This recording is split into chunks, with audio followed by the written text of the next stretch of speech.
an ambassador of the initiative was being a woman myself and having grown within the startup ecosystem and being exposed to so many other entrepreneurs. I was lucky enough that I didn't feel like I had many obstacles in my life as a woman. Mm-hmm. Yet as I grow more and more, I realize there are so many unconscious biases that we need to render conscious and work on so that we can get more women involved. We can cut down the taboos. And I think this initiative is exactly what's needed more and more in the different ecosystems and industry to kind of figure out concrete, pragmatic, not too expensive initiatives that can make the difference in the long term. I mean, the benefits differ according to the objectives and the expectations you have as an aspiring or already entrepreneur. And so it can be really for you to test out your ideas. It can be for you to potentially connect with team members that can participate in your next venture that you want to be part of, to get exposed to different ways of thinking, to different skill sets that you wouldn't have, to get exposed to different minds and topics that you're not familiar with, but you'd like to be more involved. So there are very different objectives for one to participate as a hackathon, but in general, it's such a collaborative environment. It's mixed of so much curiosity and innovation that it's always a breath of fresh air in the worst case scenario. I think the coolest success story out of a hackathon is when people build actually a team and they go on to launch their venture. It can be the product or the service they're building very different to what initially they had discussed or built during the hackathon. But I find it crazy that from that moment, they went on to build their team and are still a couple years along the line together trying to solve a challenge. Yeah, so I clearly have, and still today, what we call, the imposter syndrome. Okay. So clearly it's that what you were mentioning, the definition of never feeling like you're up to the task that is presented.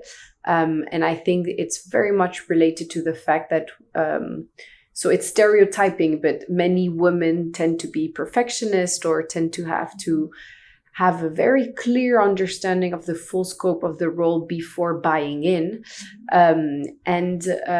What changed really radically my life is that, so I became conscious of this attitude that I had towards opportunities and challenges.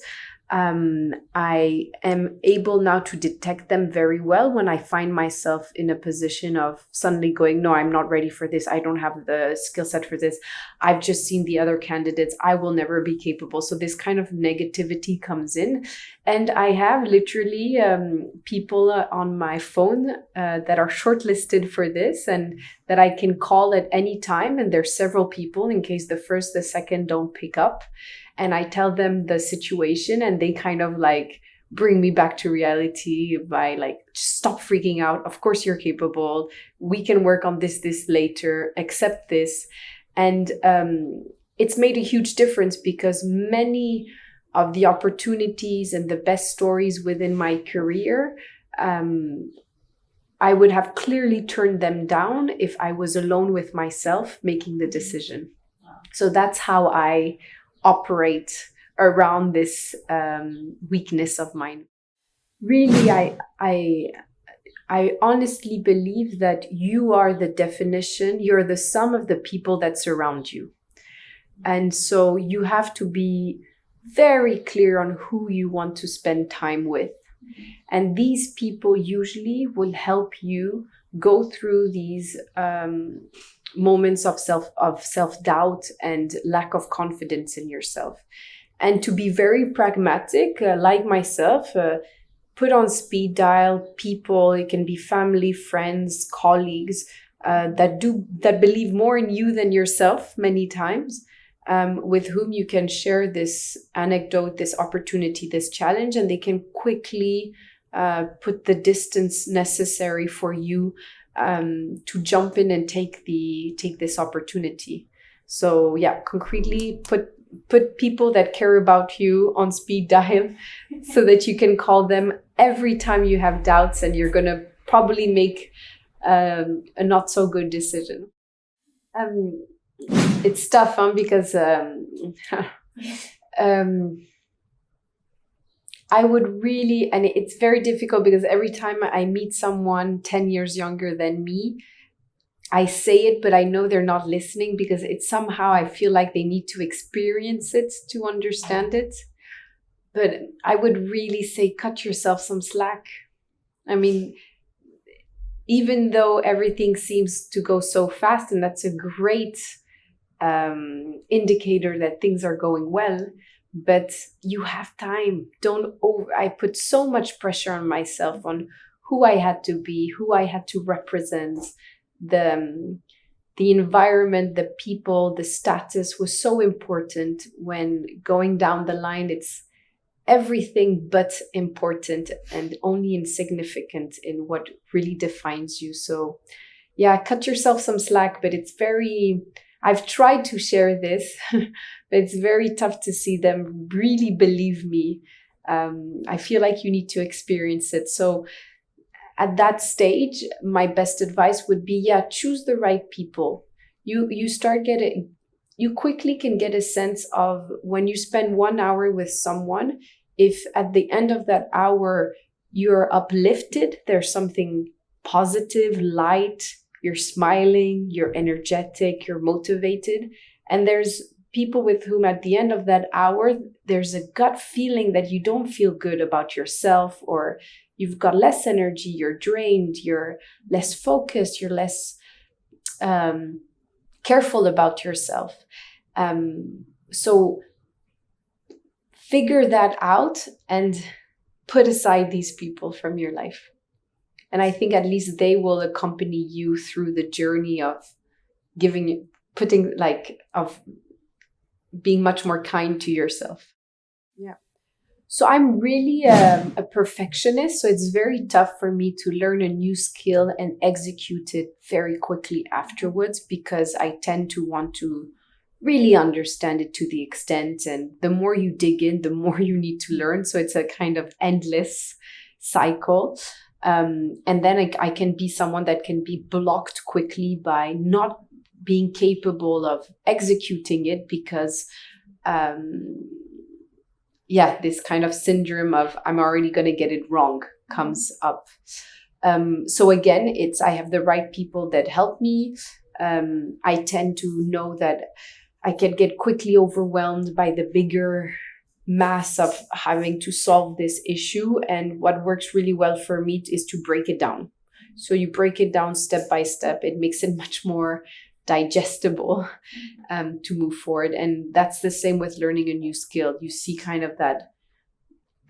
And it can be, for me, it was recently a lot of it is around soft skills of management and leadership. But it really is a math also. So there are clear workshops I've participated in, clear kind of learnings and modules that I have gone through. And it's breaking them down. And then at SeedStars, we become very comfortable with this, but I think it's fundamental in anything you want to try out in your personal or professional life. It's quickly experimenting, because as soon as you go on the market, as soon as you test yourself, as soon as I do a first coaching session or present myself as a new manager within a new team, it becomes less scary. You don't let it overtake you. Go expose yourself as quickly as possible, because it will actually reduce the fear of you potentially failing much faster. It's a very difficult subject, which there's a lot of it related to kind of the societal, economical, historical background, which is very heavy, because it breathes within every institution, within education, within our first steps into the world of how we've been formatted. But very concretely, I think what needs to be done is figure out as a company, looking at your process from recruiting a talent to retaining this talent and motivating them, there actually needs to be a level of customization, because the talent in front of you is very different to another one. And so when you think of women and being a great asset within your company, you actually need to ask yourself, have I been biased in my recruiting process? If I look at the channels of how I source talents, if I look at the lexic of my job description, am I speaking to a very diverse group, or is it biased to myself, which most of the managing teams in most corporates in Switzerland, for example, are still men. Yeah. And so how do you take out that bias? And then when you have a career plan for your talents, how do you ensure that you're being fair? Because I see it within my company, historically, talents that were more aggressive on compensation, on career growth, on building new opportunities were men. It's unfair to, by the end of the year, let the gap increase without addressing the issue to the women talent, asking them, okay, so what is the approach to talk to about your career progression? What is the approach to share opportunities without a certain part of the teams taking it systematically? And so, yeah, it's really breaking down every step of how you interact with your talent from the moment you recruit them to the moment they leave or they grow. Where have you built biases and how can you take them out? And technology in itself is so powerful to bring a level of transparency to the whole process. And so we've done that. We've relooked at how we source talent. We've looked at how the lexic we use. There are actually great platforms online that change your job description and build a lexic that is more appropriate for a diverse community. We have compensation models where you can't go outside a certain range to make sure it's fair and equal for everyone, or then it's discussed in a wider community. You, as a manager, know that many women could have a tendency of this imposter syndrome, so you're willing to add additional time of one-on-one feedback because you know that makes the difference, and this talent can be 10 times more competent than another. But it can feel like a short-term cost, so you have to be very clear on your long-term goal. We're not very good on this subject globally. Okay. The statistics are more or less the same around the world. We go between 5% to 20% of women in the applications of startups I receive of women-led businesses. You can be surprised by some regions, but they make sense. For example, in Jordan, we have a lot of women founders, but then again, they have such a great role model with the Queen Rania. You have the whole government really pushing entrepreneurship as a very strong pillar to the growth of the economy.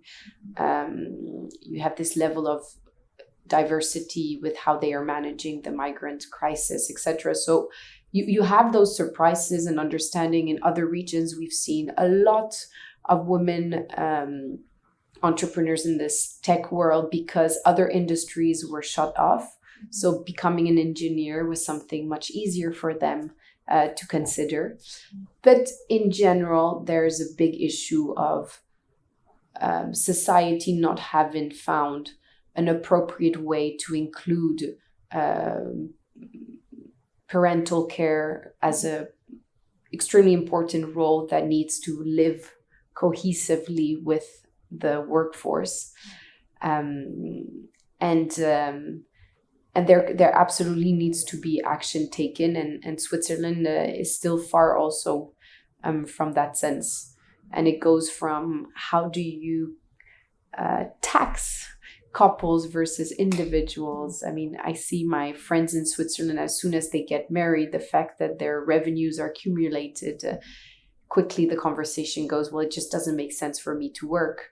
Nursery is not a public good. It's a very expensive service that gives you another consideration of pushing your back. The mindset pushes you towards staying at home, which is fine. It's a great decision. It's an important decision.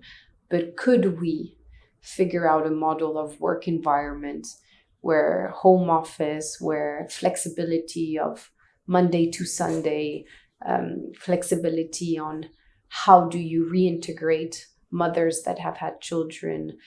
Because until motherhood, you do see that there's the same level. It's really at that level of when the conversation of family comes in that we lose, the gap just becomes exponential. What message do I want to say about the initiative? I think it's linked to what I was saying earlier, that we don't have the luxury to believe that this is something that is going to be solved naturally. There is going to be a level of effort that is required from everyone to really rethink what are the appropriate models to, and as you mentioned, to educate, to inspire, and to support women and other communities and talents that don't feel considered in the kind of mainstream funnel of success in our industry. So it's these types of initiatives that, even though it's difficult sometimes to give tangible metrics on their return on investment, I have seen it too many times across too many countries over the past years to not be convinced that it does have an impact in changing the mindset gradually so that it doesn't become a subject anymore. So every effort is really important.